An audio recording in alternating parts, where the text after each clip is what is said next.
Are you right wing or left wing? Um, my favorite wings are, um, honestly, I really like buffalo wings. Gotta wet my whistle real quick with my awesome Constitution whiskey glass. Anyways, hi and welcome back to Through the Muck and the Mire. I'm your host, David Hollifield. Tonight, we're going to be speaking about social media and controlling the narrative. Now, I want to go ahead and put this out there right up front. If you don't know already, I'm a 2L in law school. I'm not a practicing attorney. I absolutely cannot give people legal advice, and don't take my word, take my word with a grain of salt, essentially. I have done very minimal research on this, probably as much as anybody else could do with Google. But,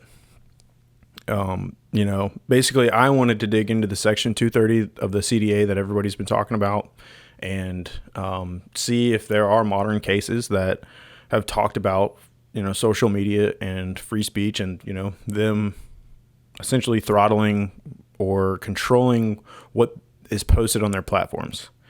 So I guess we need a little backstory first, just in case you don't know what this is about. It's been pretty obvious that social media platforms, major corporations like Facebook, Twitter, Google, and YouTube have been throttling and controlling the narrative, obviously in a liberal light, and blocking conservative outlets and stuff like that. So conservatives are obviously outraged over it, and rightfully so. The most recent being Hunter Biden's revelation of the emails between him and I forget what it's called, Murisa or whatever, the Ukrainian company that he was working with, and text messages between him and his father, Joe Biden, who's obviously the Democratic nominee for president for the election that's coming up in a couple weeks right now. So Trump has been talking about corruption in Ukraine for I don't even know how long at this point. He literally was impeached because he basically did a little quid pro quo and tried to force the Ukrainians to come forward with whatever information that they had against the Bidens.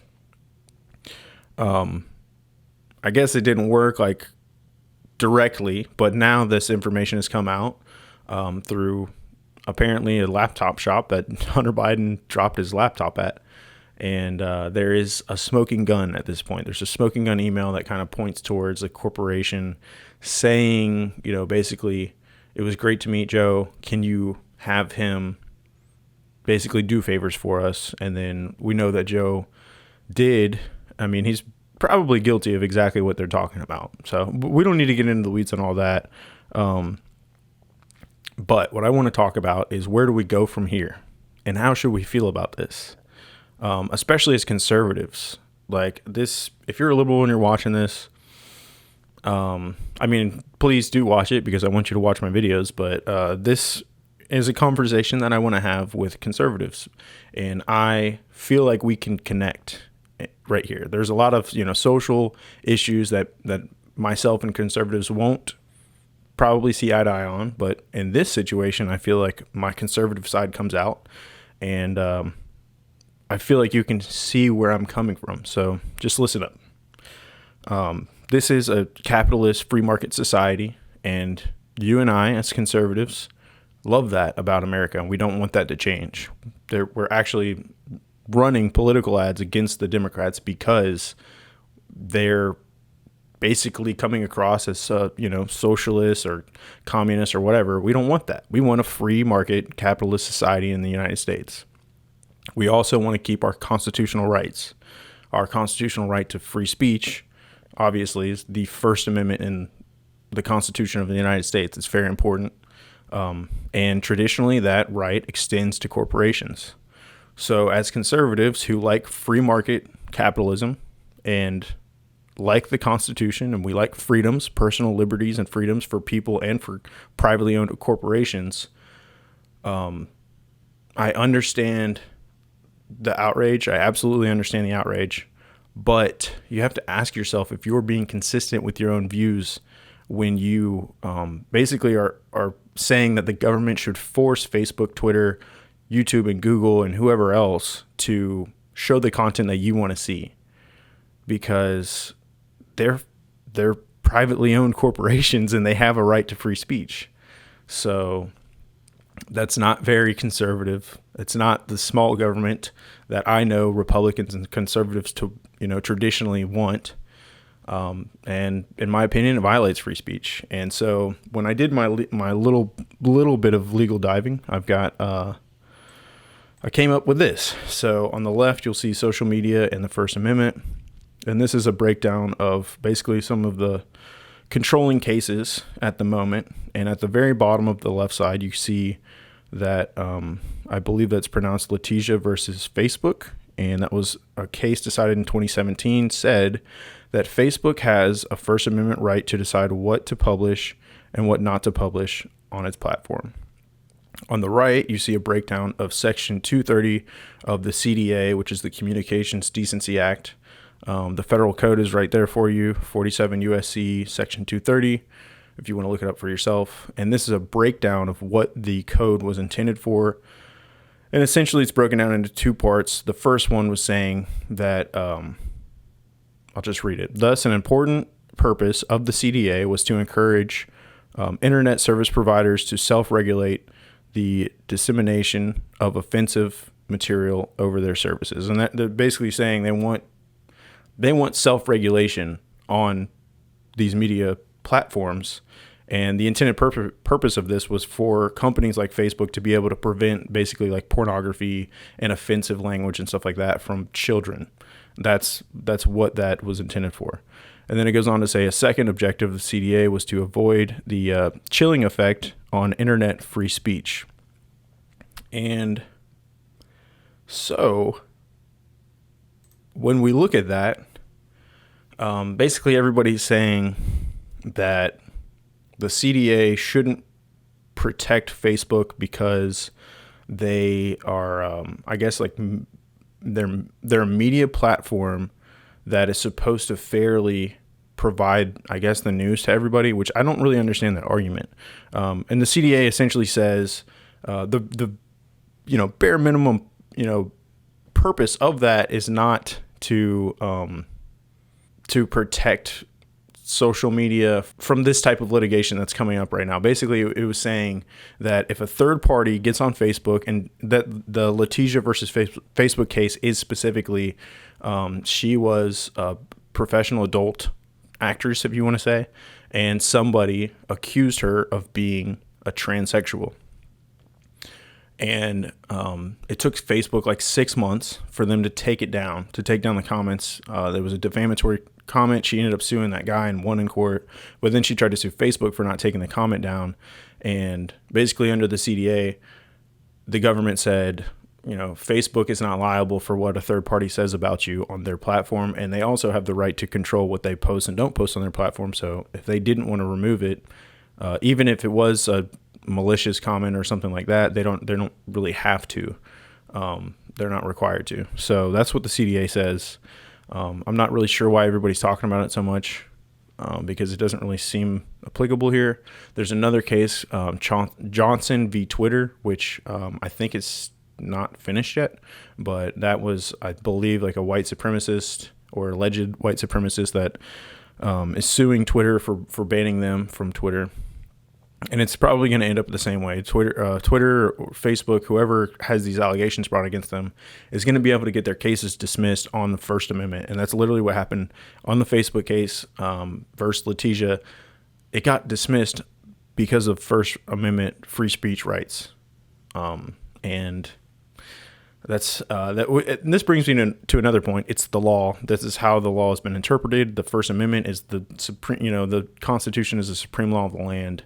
Conservatives traditionally believe in law and order, right? Like Trump is running on a campaign that strongly supports law and order and is pushing that to the forefront of his platform because of everything that's happened with police lately. So what are we doing as conservatives here? We're questioning the law and trying to act like the law shouldn't apply or doesn't apply, or we don't like the law, so we need to change it, which is not, I have no problem with that. I think if laws need to be changed, then yeah, absolutely advocate for it. But that's not really a very conservative viewpoint. That's more of a liberal viewpoint. And I also don't see the need for trying to force private companies to do what you want them to do, because that's not free market. And so free market takes me to my next point. And I've even got some little fun not clips, but pictures. I made a Parler account and a Rumble account because the free market is going to provide you a solution. And the solution here is not to, start crying about the fact that Facebook won't let you read Hunter Biden's email. The solution here is to take your money elsewhere. And you might be thinking, oh, well, I don't pay for Facebook. You don't pay for Facebook, but they run ads, and like 85% of their revenue comes from the ads that run on that platform. Just ask yourself, what percentage of the United States is conservative? What percentage of the United States is being directly affected by their choice to throttle certain media? If all of you grow the balls to leave Facebook and go to Parler and Rumble and all these other websites that are starting to pop up, instead of using Facebook, YouTube, Twitter, Google, whatever, they're going to lose money. And money speaks in America. Money speaks louder than anything else does. So I'm going to continue to use both because I don't really personally care. I don't rely. I guess this brings me into my last point. Why are we relying on social media to provide us with the news? First off, I didn't sign up for Facebook, or make a Google account or a YouTube account. Caveat for Twitter, 1 second, I'll get to that. But I didn't make a Facebook account for that. I made a Facebook account years ago to keep up with family and stuff like that. The fact that political ads and articles started being shared is just a byproduct that happened. But just because most people get their news from Facebook doesn't mean that Facebook needs to be like controlled. And also, news outlets aren't even held to that standard anyways. News, like you can't force Fox News to run your story, or you can't force Fox or CNN to run a narrative that they don't feel like running. They have sole editorial publisher rights over their content. So, yeah. So anyways, if you take your money, which is not even your money because you're not paying to use these products, but if you take your presence off of these platforms and go elsewhere, then, you're going to hurt their pockets, and, something is going to come of it. And as a side note, Rumble, if you're a content creator, Rumble is potentially even better for you because YouTube has like these requirements of like at least 1,000 followers and so many hours watched of your videos before you're allowed to monetize your content. Rumble, you can immediately monetize your content as soon as you make an account and share a video. I think as long as it doesn't include like whatever cussing or offensive, like nudity or something like that, then you can monetize your stuff immediately. And YouTube doesn't let you do that. So they might even have a leg up. As far as Parler is concerned, I'm still learning it. I just literally made an account yesterday just to see what it's about. And so far it seems like conservative news, but they tout themselves as an unbiased platform, essentially, that they're not going to control a narrative the way that Twitter and Facebook have.